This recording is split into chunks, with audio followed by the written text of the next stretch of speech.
If you've ever been to a 10-day Vipassana retreat, you know this. The discourses at the end of each day are some of the most powerful moments of the entire experience. But you're not allowed to take notes, and sometimes you're too tired to focus. So this video is a complete summary of all 10 Goenka discourses, what he actually said, what it all means, and how to use these lessons in your daily life, without needing to sit through 10 more days of leg pain. Goenka opens by warning us. This is going to be hard. Sitting for hours focusing on breath without a mantra, image or prayer, no distractions, your mind will rebel. But there's a reason behind it. Most of us react all day long, craving what we want, pushing away what we don't. Every reaction ties a knot in the mind, and we've been trying knots for years. The breath is simple and always present. It changes with your emotions, observe it quietly, and you begin to see reality without filters. Even if it's just 10 seconds of pure awareness, that's already a moment of peace. That's a moment without craving or aversion, and that's where the work begins. Day 2. The mind is still wild, but a little less than yesterday, like taming a bull. Goenka reminds us that no one can do the work for us. The teacher points the way, but we have to walk. He explains Dhamma not as a religion, but as nature itself. When you act with compassion, you feel peace. When you harm others, even in thought, you suffer first. The Dhamma is the invisible thread, natural, impartial, and always operating. It's not Buddhist, it's not Hindu, it's just how things are. And it's also your path, your purpose, because living in harmony with Dhamma is what brings true peace.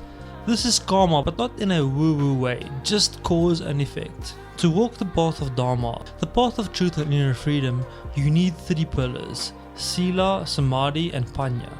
Sila is the foundation. It means living in a way that doesn't harm yourself or others. When your actions are clear, your mind is calm, and only a calm mind can go deep in meditation. This is the morality of Dhamma. During the course, you will follow 5 precepts: no killing, stealing, lying, sexual misconduct, or intoxication. Why? Because a guilty or agitated mind can't meditate deeply.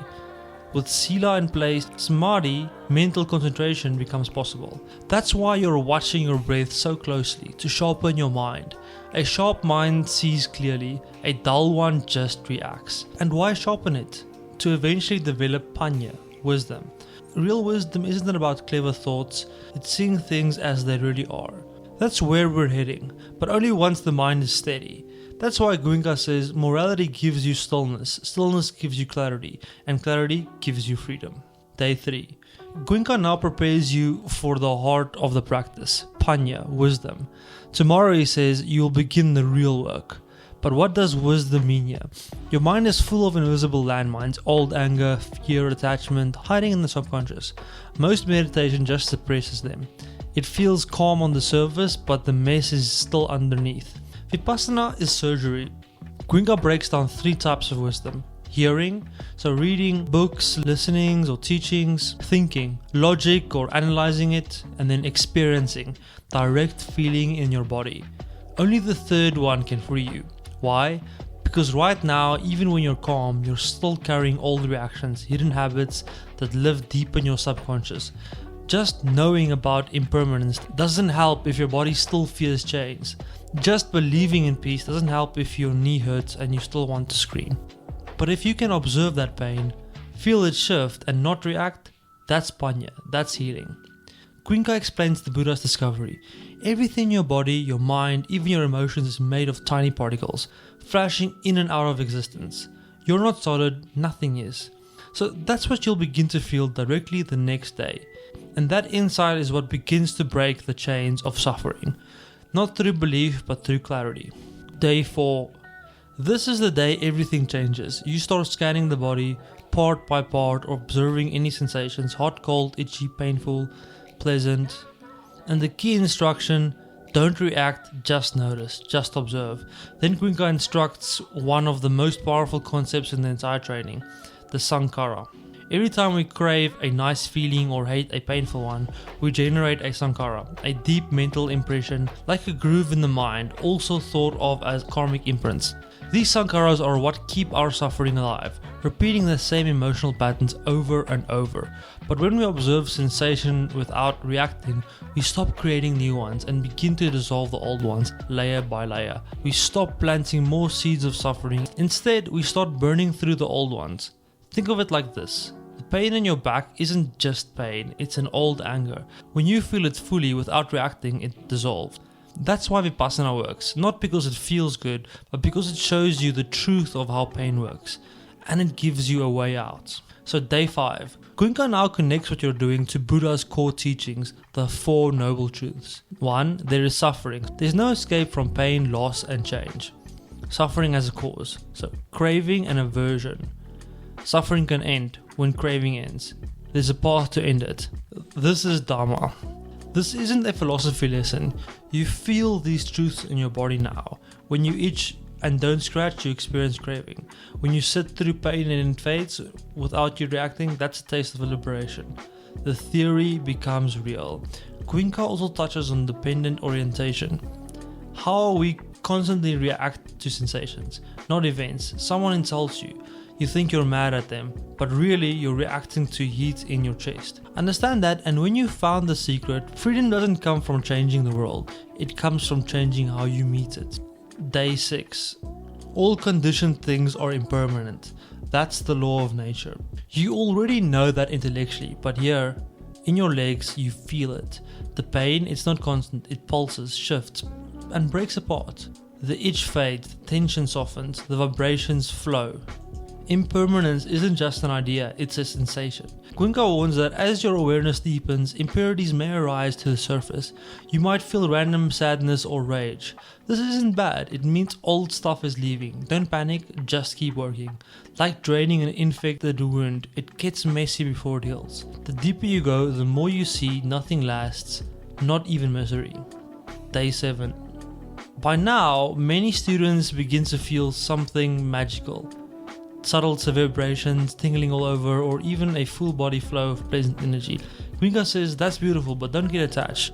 Pleasure is also impermanent. If you crave it, you're trapped again.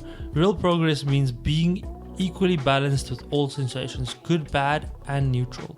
He focuses the 5 spiritual faculties, your 5 friends on this journey. Faith, not blind belief, but confidence in the technique. Effort, keep showing up. Awareness of breath and sensation. Concentration, not spacing out. Wisdom, deep understanding of impermanence. Keep these strong and no obstacle can stop you. Day 8. There are only 2 ways to live. Either you multiply misery by reacting to sensation with craving or aversion, or you eradicate misery by observing them with equanimity. Every reaction is a new seed. Every moment of equanimity burns an old seed. So even 1 second of I feel this and I won't react is huge. That's karma unwinding. Goenka uses a perfect metaphor. The mind is always hungry. If you don't feed it with new reactions, it eats old ones. That's how you get free. Not by suppressing emotions, but by not feeding them. You're not here to control sensations. You're here to observe them and break the cycle. Day 9.